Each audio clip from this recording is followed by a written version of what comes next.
Hi friend, आज मैं बाहर आया हूँ तो यहाँ पर मैं आपको नज़ारा दिखा रहा हूँ। देखिए भाई, एक सेंट मार्टिन का बहुत ही प्यारा आइलैंड है। बहुत ही अच्छा लगा मुझे बाहर जाके। वैसे मैं ड्यूटी में था तो ज़्यादा घूम नहीं पाया हूँ। तो आप देखिए, यहाँ पर अभी 3 शिप लगे हुए हैं।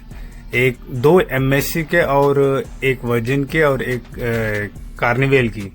तो वो आप देख रहे हैं जो आखिर में जो वर्जिन के हैं एंड 2 एमएससी के हैं।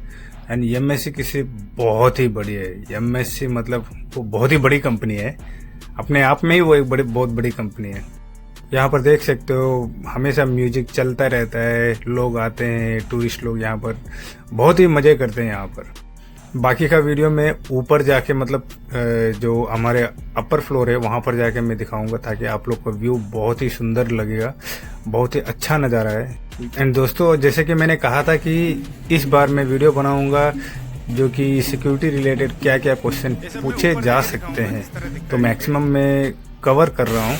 एंड अगर कुछ छूट भी जाऊँ तो प्लीज़ आप मुझे कमेंट में कीजिए। जब आप मेरे इसमें कमेंट करते हो तो मुझे अच्छा लगता है कि हाँ, और भी थोड़ा अच्छी तरह वीडियो बनाए। हाँ, मेरी थोड़ा आवाज़ आपको थोड़ा धीमी सी सुनाई दे सकती है क्योंकि मेरे पास माइक नहीं है, मैं नॉर्मली वीडियो बना रहा हूँ।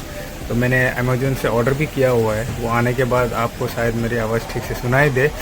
और वैसे तो मैं पहले ही बता रहा हूँ, मैं कभी वीडियो नहीं बनाता हूँ, बट इस तरह के वीडियोस मैंने बहुत सारे देखे हुए हैं यूट्यूब में, जो कि सभी लोगों के लिए बोलते हैं, लेकिन कोई भी फौजी आदमी के लिए नहीं बोलता है। तो मैंने सोचा कि यार ठीक है, जो फ़ौज में है उनको भी मैं ये इन्फॉर्मेशन दे दूँ, क्योंकि पहले मुझे भी पता नहीं था। एंड यहाँ पर आने के बाद मुझे पता चला कि यार ज़िंदगी का मज़ा ही कुछ और है।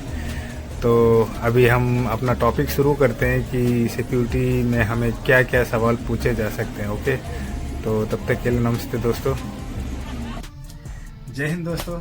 फिर से मैं आ गया हूँ आप लोगों के लिए। जैसे पिछले बार बताया था मैंने कि सिक्योरिटी ऑफिसर्स को कौन कौन से सवाल पूछे जा सकते हैं। तो इतने सवाल नहीं पूछेंगे, ज़्यादा से ज़्यादा 3 या 4 सवाल ही पूछेंगे, लेकिन मैं हर सवाल को बता रहा हूँ ताकि ये आपको कोई दूसरे जॉब में भी हेल्पफुल हो जाए। तो एक प्रोफेशनल सिक्योरिटी ऑफिसर बनना है तो हमें क्या क्या सवाल पूछ सकते हैं और क्या क्या हमें जवाब देना है। कुछ कुछ ऐसे सवाल है जो कि आप ही को प्रिपेयर करना पड़ेगा, क्योंकि आपके बारे में मुझे पता नहीं, तो उसे आपको ही बताना पड़ेगा। तो देखते रहिए। वैसे तो अभी हम बात कर रहे थे क्रूज शिप में। क्रूज शिप में एक सिक्योरिटी ऑफिसर को कौन कौन से सवाल पूछे जा सकते हैं। आखिर में बताऊंगा कि मुझसे कौन कौन से सवाल पूछे गए थे एंड मैंने क्या क्या उत्तर दिया। वैसे आपको मेल आता है एंड मेल में आपको लिंक दिया जाता है, उसी लिंक में जाके आपको वीडियो होता है। जो टाइम दिया जाता है उस टाइम से 1 या 2 मिनट पहले लॉगिन कर लीजिए, फिर उसके बाद आप इंटरव्यू देने के लिए तैयार हो जाते हैं। ध्यान में देने वाली बात है, इंटरव्यू देने से पहले आप थोड़ा अच्छी तरह टाई लगा के, अच्छा कपड़ा पहन के, बैकग्राउंड अच्छा हो, तो ऐसा जगह पर इंटरव्यू दीजिए जहां पर आप अपनी बातें अच्छी तरह, मतलब शांत माहौल में अच्छी तरह दे सके। सबसे पहला सवाल, tell me about yourself. दोस्तों, tell me about yourself का उत्तर सिर्फ आप ही के पास है, क्योंकि आप ही दे सकते हो अपने बारे में उत्तर। तो इसको आप 3 भागों में बांटिए। पहला भाग, पास्ट में जो आप क्या थे उसके बारे में बताइए। दूसरा, प्रेजेंट, अभी आप क्या कर रहे हो। एंड तीसरा, आप फ्यूचर में क्या करना चाहते हो, क्योंकि वो अपना माइंड देखता है, हाँ ये कितना ग्रो करना चाहता है। कोई भी एचआर होता है वो हमें कितना ग्रो करना चाहता है वही देखते हैं। फिर हम लोग पूछ सकते हैं कि tell me the role in your previous job, मतलब आप पिछले जॉब में आप क्या काम करते थे। जैसे फौजी होने के नाते हम बहुत सारे काम करते थे, तो नाम अलग है, काम वही है। यहाँ पर क्या हम एक्सेस कंट्रोल करते हैं, वहां पर हम आरपी गेट के में ड्यूटी देखते हैं, है ना। सेम है, काम सेम है, लेकिन नाम अलग है। वहाँ सीसीटीवी, आर्मी में भी सीसीटीवी मॉनिटर करते हैं, यहाँ पर भी मॉनिटर करते हैं। आर्मी में भी हम क्राउड को मैनेज करते हैं, यहाँ पर भी वही काम है। तो नाम अलग है लेकिन काम सेम है। तो यही है। तो हम बता सकते हैं मैं एक्सेस कंट्रोल करता था या फिर बैगेज स्कैनिंग करता था। काम तो हम बैगेज, यहाँ पर क्या स्कैनिंग मशीन से स्कैन होता है, लेकिन आर्मी में हम फिजिकली चेक करते हैं। तो आपका जो रोल है आप उनको डिस्क्राइब कर सकते हैं। इंटरव्यू में ज़्यादा डिस्क्राइब ना करें, जितना ज़्यादा डिस्क्राइब करोगे उतना ज़्यादा सवाल पूछेंगे। उसके बाद और एक सवाल पूछा जा सकता है, आपने अपने प्रीवियस जॉब में कभी क्राउड को कंट्रोल किया है क्या? क्राउड को मैनेज किया है क्या? हर फौजी करता है, क्योंकि गेट में रहते हैं, बहुत सारे लोग आते हैं काम करने के लिए, लाइन में उनको खड़ा करते हैं, मेगाफोन यूज करते हैं कुछ जगह पर। कोई अगर हम आरआर में होते हैं तो बहुत सारे लोग आ जाते हैं, तो हम मेगाफोन में बोलते हैं, अपने पास वेपन तो होता है, लेकिन यहाँ चीज़ ये है कि यहाँ पर वेपन कुछ नहीं होता है। मेगाफोन में हम बोलते हैं, इंस्ट्रक्शन देते हैं, वो इंस्ट्रक्शन के अनुसार गेस्ट लोग खड़े हो जाते हैं। यहाँ कोई लड़ाई झगड़ा नहीं होता है। और एक पूछते हैं, एक्सेस कंट्रोल के बारे में आपको क्या राय है? मतलब आपने एक्सेस कंट्रोल ड्यूटी कभी देखा है क्या? यस, हम हर बार एक्सेस कंट्रोल का ही ड्यूटी देखते हैं। एक्सेस कंट्रोल यहाँ के इलाके में क्या होता है, इस तरह का एक सेल फोन होता है, इससे हम वो कार्ड को स्कैन करते हैं। हर गेस्ट के पास कार्ड होता है, कार्ड को स्कैन करते हैं, वो बाहर जाते हैं तो हमें आउट दिखाता है, जो अंदर आते हैं तो हमें इन दिखाता है। तो हमें जाने वाले को स्कैन करना पड़ता है, आने वाले को स्कैन करना पड़ता है, तो हमें पता चलता है कि अंदर कितने लोग हैं, बाहर कितने लोग हैं। तो एक्सेस कंट्रोल बहुत टाइप के होते हैं, जो कि गाड़ियों पर भी एक्सेस कंट्रोल होता है, यहाँ पर आदमियों को एक्सेस कंट्रोल किया जाता है, यूएस में तो जानवरों को भी एक्सेस कंट्रोल किया जाता है। मतलब हर तरीका अलग है। मतलब हमें अकाउंटेबिलिटी रखना है कि एक्सेस कंट्रोल मतलब कितने लोग अंदर हैं, कितने लोग बाहर है, कौन अंदर जा सकता है, कौन बाहर जा सकता है, ये सब का कंट्रोल करने के लिए वो एक एक्सेस कंट्रोल सिस्टम है, जो कि हम अपने आरपी गेट में भी करते हैं।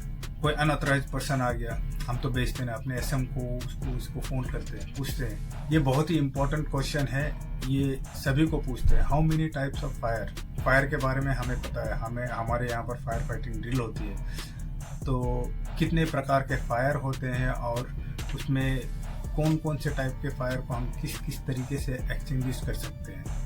अगर इसका पूरा ब्रीफ मैं बताऊं तो बहुत ही लंबा चौड़ा लेसन हो जाएगा। ये सब आपको गूगल में भी मिलते हैं, और हम मैक्सिमम हम फौजी भाइयों को ये पता है फायर के साथ हम किस तरह फाइट करते हैं। यहाँ पर भी सेम वही है, इक्विपमेंट का नाम याद कर लीजिएगा और फायर कितने प्रकार के हैं ये याद कर लीजिए। पूछते हैं कि कभी आपने सीसीटीवी का प्रयोग किया है? यस ऑफ कोर्स, फौजी आदमी करता है सीसीटीवी का प्रयोग। तो यस, हाँ, मानता है कि उसका टेक्निकल फॉल्ट ये सब हमें पता नहीं, एंड यहाँ टेक्निकल फॉल्ट के लिए सिक्योरिटी का कोई रोल नहीं है, उनका कोई अलग ही डिपार्टमेंट। यहाँ पर ही नहीं, कोई भी बड़े बड़े इंडस्ट्रीज में भी सीसीटीवी खराब हो गया, हमारा रोल नहीं है, वो अलग डिपार्टमेंट होती है उनको ठीक करने वाली। हमारा काम है सीसीटीवी को मॉनिटर करना, कौन अंदर आ रहा है, कौन बाहर जा रहा है, कहाँ झगड़ा हो रहा है, किस तरह एक्सीडेंट हुआ तो उसको रिव्यू करना है, किस तरह एक्सीडेंट हुआ है, हमें कितने टाइप के सीसीटीवी कैमरा है, ये सब करने की कोई ज़रूरत नहीं। हमें सीसीटीवी ऑपरेटिंग आता है या नहीं आता, बस इतना ही है। नहीं आता है तो आप एक बार कहीं ना कहीं मॉल में जाइए, सीसीटीवी ऑपरेटर से पूछिए, मैं देखना चाहता हूँ। देखिए, कुछ नहीं है, विद इन 10 मिनट्स में आप लोग सीख लो। सिचुएशन टाइप कुछ क्वेश्चन पूछे जा सकते हैं, जैसे कि एक लेडी ने बोला कि मेरा नेकलेस गुम हो गया हुआ है, तो उसमें आप क्या करोगे, इस टाइप का क्वेश्चन पूछेंगे। इसमें हमें सबसे मेन पार्ट याद रखना है 5W1H, जो कि आपको स्क्रीन में दिख रहा है 5W1H। तो ये सारे सवाल उनसे पूछना है कि कहाँ गुम हुआ, कब गुम हुआ, किस तरह से गुम हुआ, लास्ट टाइम वो कहाँ पर पहनी थी, लास्ट टाइम वो कहाँ पर देखी थी, उसका वैल्यू कितना है, ये सब कुछ पूछना है। पूछने के बाद हमें वो सारे चीज़ सीसीटीवी में चेक करना है और मॉनिटर करना है, और उसके बाद उसका फीडबैक हमें गेस्ट को देना है। तो ये इन्वेस्टिगेशन मतलब एक सिचुएशन टाइप के इस टाइप के कुछ सवाल पूछ सकते हैं। जैसे कि 2 लड़कियां झगड़ा कर रहे हैं, तो आप क्या करोगे? लड़कियां है तो हमें संभलना पड़ता है, क्योंकि लड़कियों को हम टच नहीं कर सकते। क्या करोगे? मैं फीमेल सिक्योरिटी को बुलाऊंगा, सेपरेट करूंगा उनको। हमें ये क्वेश्चन पूछा जा सकता है कि what weapon do you use in cruise ship, मतलब हम क्या वेपन यूज करेंगे क्रूज शिप में। तो दिमाग से हटा लीजिए हम अपना बंदूक का, क्योंकि यहाँ पर कोई वेपन नहीं होता है, इधर सिर्फ यही होता है बैटन भी हम यूज नहीं करते हैं। हालांकि हम तब यूज करते हैं जब किसी इंसान के थ्रू किसी को हानि हो रही है, जान की हानि हो रही है, या फिर उसको मार काटने की चीज इस तरह का हो रही है, तो हम बैटन का इस्तेमाल कर सकते हैं। एक इम्पॉर्टेंट बात, यहाँ पर अपने पास पेपर स्प्रे होता है, हैंडकफ होते हैं, हथकड़ी और बैटन होता है, तो हम इन तीनों का इस्तेमाल कर सकते हैं, लेकिन सिचुएशन के अनुसार, सिचुएशन को हमें देख के उसे हमें इस्तेमाल करना चाहिए। एक्सरे स्कैनर के बारे में कुछ एक क्वेश्चन पूछे जा सकते हैं। Components of the x-ray machine, तो हमें क्या क्या कंपोनेंट्स है इसमें।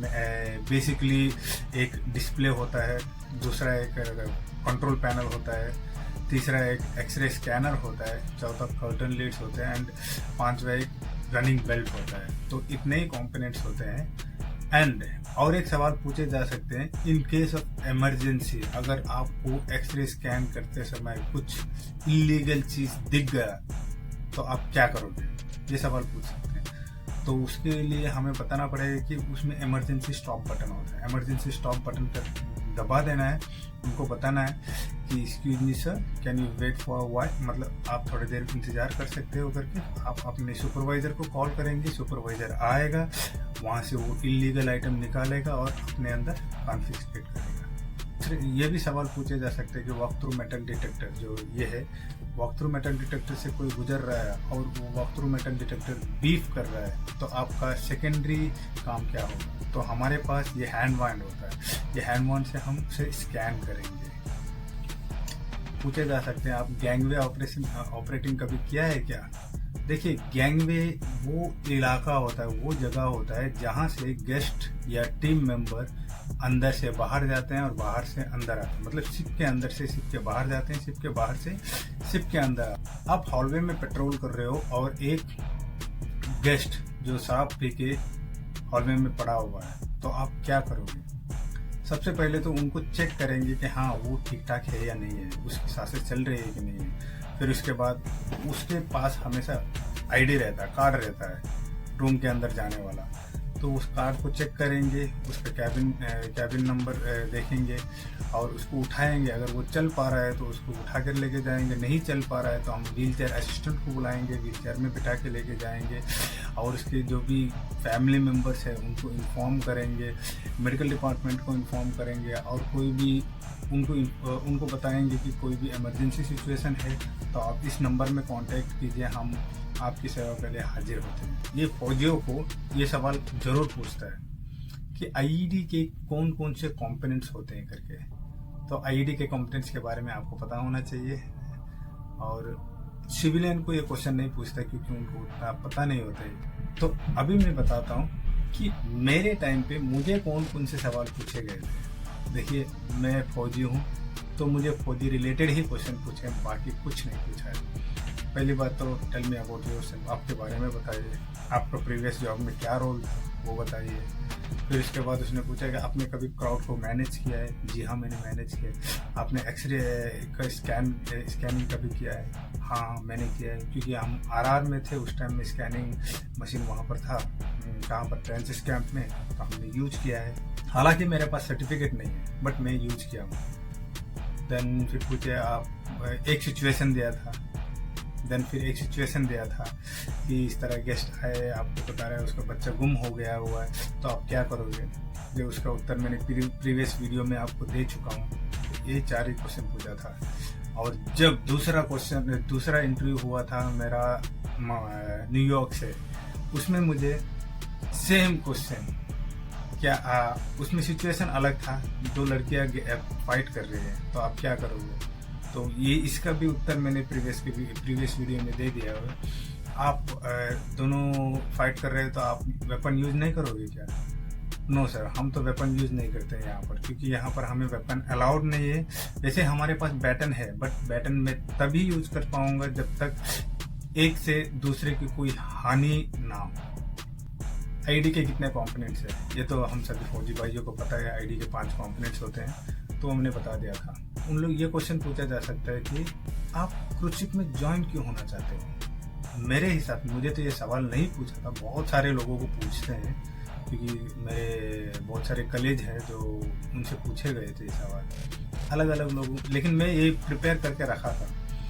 अलग अलग लोगों का अलग अलग नज़रिया होता है दोस्तों, कि कुछ लोग बोलते हैं क्रूज शिप में ज्वाइन होके मैं दुनिया घूमना चाहता हूँ, कुछ लोग बोलते हैं अच्छा खासा पैसा कमाना चाहता हूँ। लेकिन इसका मेरा जो उत्तर था वो अलग ही था, क्योंकि मैं फौज में रहते हुए मैंने अपने 17 ईयर्स की सर्विस में पूरा इंडिया घूमा है। एंड मैं रिटायरमेंट होने के बाद मेरा उद्देश्य था कि मैं पूरा वर्ल्ड घूमूँ, और ये एक मेरे लिए एक अच्छा अपॉर्चुनिटी है जहाँ पर मैं आके अपना स्किल को यूटिलाइज करके मैं पूरा वर्ल्ड को घूम सकता हूँ, नए नए चैलेंजेस को फेस कर सकता हूँ और नया नया कुछ सीख सकता हूँ। तो इतने सारे सवाल हैं, आपके दिमाग में भी कोई सवाल आता है तो प्लीज़ मुझे कमेंट कीजिए। अगर मुझे आता है तो मैं वीडियो में आपको बताऊंगा, अगर मुझे नहीं आता है तो मैं किसी से पूछ करके आपको इन्फॉर्म करूंगा। और मैं नेक्स्ट वीडियो बनाऊंगा कि एक फौजी बंदा सिर्फ यहाँ पर 2 प्रकार के होते हैं, एक क्रूज मतलब पैसेंजर को कैरी करने वाला, दूसरा कंटेनर जो कि कार्गो कैरी करने वाला।